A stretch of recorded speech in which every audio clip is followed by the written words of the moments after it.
All right, in these videos to this point, we've talked about lots of linear quantities, lots of rotational things. We've dealt with Newton's second law and linear and rotational form. We've dealt with rotational energy. We've dealt with rotational kinematics and all the linear associates with that. It's time to start dealing with what is one of the most important things we're going to study in this course this semester, angular momentum. We've seen it in a previous video when we were forming the analog. So this is my linear momentum, mass times a velocity. And these are vectors, of course. Frequently, I just deal with magnitudes, but this is the full vector just for the sake of completion.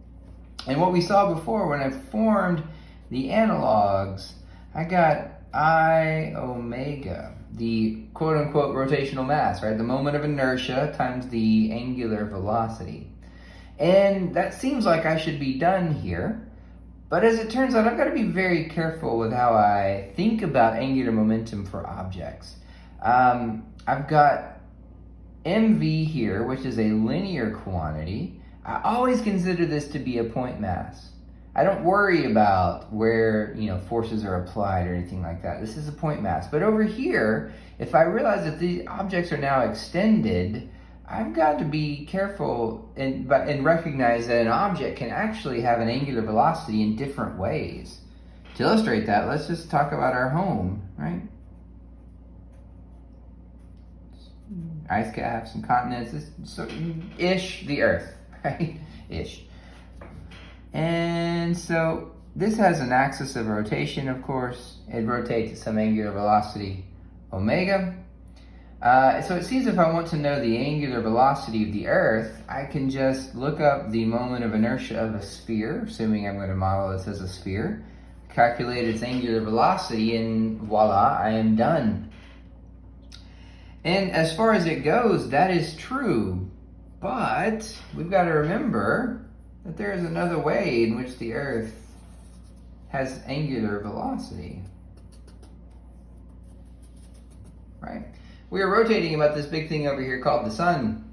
We're orbiting it, in point of fact, but we have an angular velocity about that star. Just like if you were to attach a ball to a string and whirl it about your head, it has an angular velocity about your head. And so I have to now distinguish between this orbital angular momentum and I should say this orbital angular momentum and this rotational angular momentum. I can still call this I omega, but this is going to be a different omega because the orbital angular velocity is not the same as the rotational. It's going to be a different moment of inertia, right? This is going to be the moment of inertia of a sphere. But if I'm outside of the Earth and whirling it around connected by gravity, this is going to be the moment of inertia actually of a point particle, a point mass, right? If I'm outside of the Earth, I don't really care that the Earth is an extended object. So in general, I've got to take both of these into account. So if somebody asks you, what is the moment of inertia, what is the angular momentum of the Earth? Well, what do you mean? Do you mean the rotational? Do you mean the orbital? Do you mean the sum of both of them? You've got to be careful with how you consider this motion, because I've got several ways I can have an angular velocity.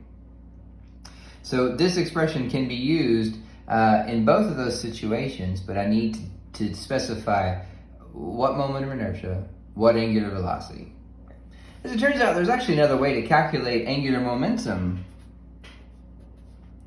and it's this R cross P. Now we've seen this form before when we talked about torques. So what is the R? R is the displacement vector from a point of observation to the mass in question.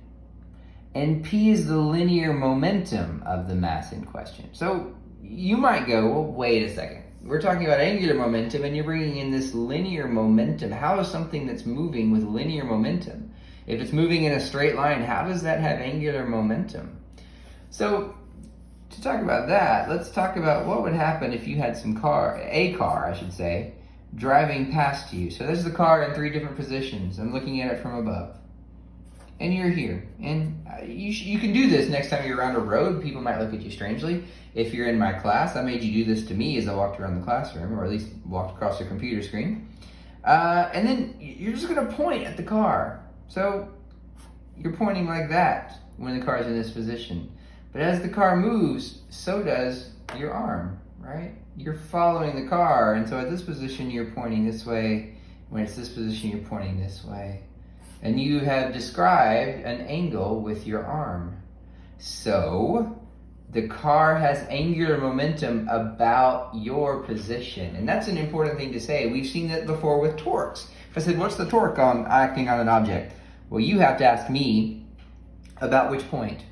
Which point are we summing up the torques about? Angular momentum is going to work similarly.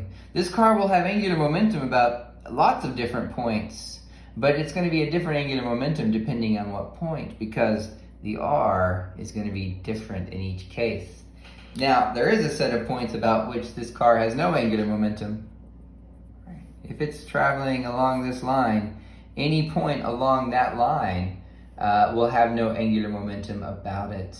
All right, if you're pointing at the car from here, if this is your here, number one, please move. This is not going to work out well for you, but if you're pointing at the car, your arm is not moving in an arc. The car's coming right towards you. So there is no angular momentum about the points along this line of the velocity. If I follow the velocity on out to infinity, no angular momentum about any of those points. But about every other point in the universe, I do have some angular momentum of that car. All right, let's see if we can do a simple example here to do what we're talking about. So let's do that example. Let's look at the car. I'm going to let that be the car. I'm not going to worry about that it's an extended object just yet. And here's me. I'm standing right here, and I'm pointing at the car. Okay? Well, and I want to know what the angular momentum of the car is about my position. So it's got this mv, and r is going to go from my position to the car's position at that time. All right, so there's r. So if I'm going to use the full calculus treatment here, I've got an L is equal to r cross p. All right, or I can write this as r cross mv.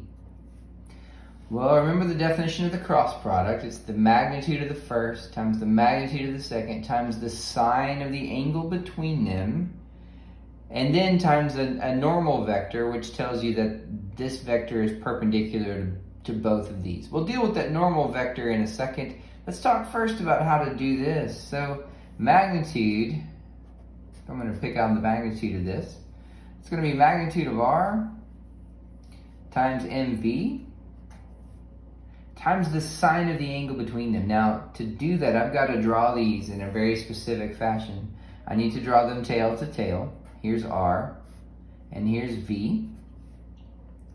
So what I need is the angle. Remember, this is not commutative, so I've got to go from r to v, or I guess probably better to call this p. It's going to be in the same direction as v, right? The momentum has to be in the same direction as v, the linear momentum. But if I'm going to go from r to p, I've got to go in a really specific direction. I need to go counterclockwise, which is going to get me sine of 270 degrees, which is -1. Right? And when I say magnitude here, the negative sign might confuse you. What I'm really saying is let's not worry about the vector nature of this yet. We'll talk about that in a second. But I'm going to find the angular momentum is going to be minus rmv. Okay, now, if you really want to get persnickety with my magnitude symbol, it's going to be rmv. But let's talk about the negative sign and see what that means. Well, remember what we said is out of the page, for our conventions, corresponds to a positive direction. And then into page corresponds to a negative direction. Well, if I'm going to find that this is negative, that means the angular momentum vector is pointed into the page. So what I answer to this question actually depends on what I've been asked. If I'm asked, what is the magnitude of the angular momentum? It's rmv, and I'm done.